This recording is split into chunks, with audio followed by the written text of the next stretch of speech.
Controversial pub lockout laws kicked in overnight and already there's evidence of lost jobs and a downturn in the late night economy.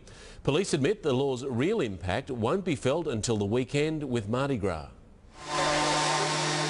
For years, Kieran Coleman has dreamt of opening a pub. In 2 weeks, he will. The New Hampton in King's Cross.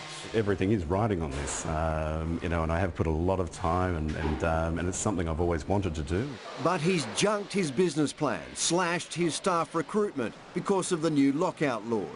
I think it's a disaster, and I think it was a knee-jerk reaction. This was King's Cross in the early hours when the new laws took effect. Their introduction went smoothly, say police, but patrons were unimpressed. Potentially it's going to put more aggression out on these streets. They restrict the opportunity to have fun on a weekend. Lockout from 1:30 a.m, last drinks at 3 a.m.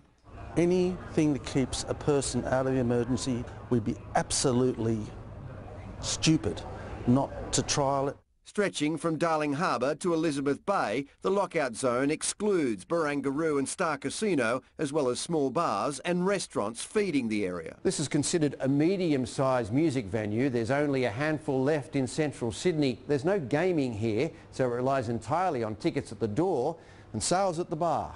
But the music industry expects 1 in 5 job losses from lockouts. Musicians come to us and say that they've had, 10 or 12 gigs cancelled in the next couple of weeks and now they're left without work.